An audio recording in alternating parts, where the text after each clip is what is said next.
everyone, it's Erin Floto here, and I am here for a very quick video, but I thought it would be a lot of fun.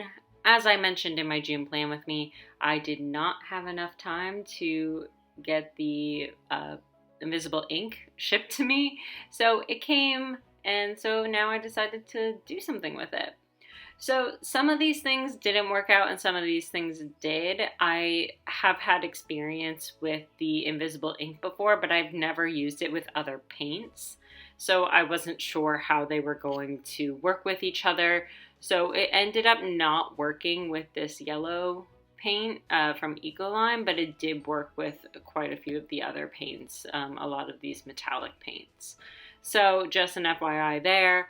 So basically what I'm doing is I'm putting down the invisible ink. So obviously you can't see it. It's invisible. But it ends up looking really, really cool in a lot of different areas. I kind of wish that it worked out a little bit better in some areas than it ended up looking. But overall, I'm pretty happy with it. You guys will see me use this invisible ink for the weeks to come while I am in June, because when I think jellies, I think iridescent, and I think very kind of magical-y things.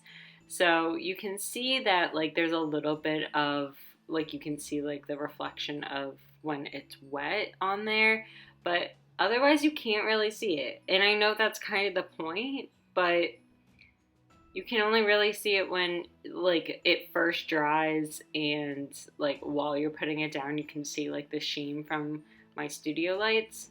But I don't know, it ends up looking really, really cool. So I'm happy with how it turned out, and I'm really glad that I ended up getting this for these spreads.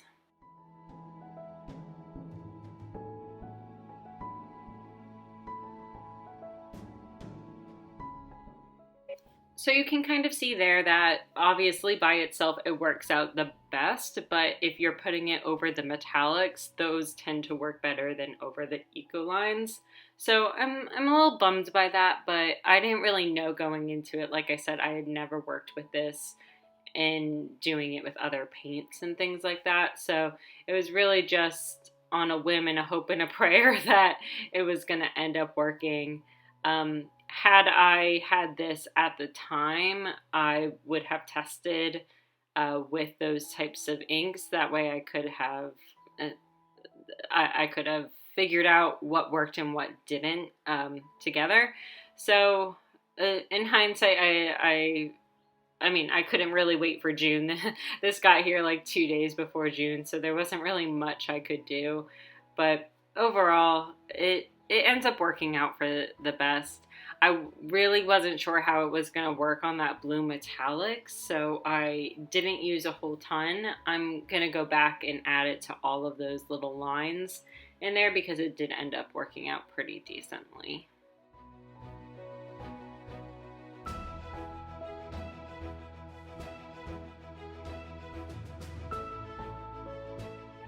So one of the things I love is just like kind of pushing the boundaries, doing something just a little bit different. I know that you can't really see this while you're working in your bullet journal and you're not like carrying a black light with you anywhere, but I just think it adds that like little extra element that is like a surprise that maybe only you know about. And so like when you reflect back on the spreads that you're doing, you can find this and I'm like, oh, I used black light for this, and turn on a black light to see how the invisible ink looks. So it's one of those little things that, you know, it doesn't really make much difference in a functional standpoint, but it adds a lot of fun elements and fun memories while you are working on your spreads. So that's how I like to look at it. I know it's pretty extra, but honestly, I think it ends up looking really cool. And you'll see me incorporate this a lot more into my weeklies when I'm able to plan accordingly with the invisible ink. While I was working on all these spreads, I didn't really think about, oh, what can I do with the invisible ink, and like what areas can I devote just to the invisible ink that's like this really shock and surprise and things like that. So I don't know, that's my thoughts. I hope you guys like this video. I know it's really quick, but a lot's been going on in the world, so I'm trying to be a little bit more relaxed, and I thought spending a little bit of time just doing a quick fun thing in my bullet journal would be fun. And yeah, I hope you all like the black light, invisible ink situation that I have going on in these spreads, and I can't wait to show you more, like when I actually am able to plan out for adding invisible ink into my spreads rather than just adding to something that's existing. I think that's going to be a lot of fun to be able to do that. So I look forward to doing that in my next weekly. So keep in mind that weekly is on Monday, and I will see you in that video. If you like this video, please like, subscribe, and hit that notification bell, all that kind of jazz, and I will see you next time. Bye, everyone.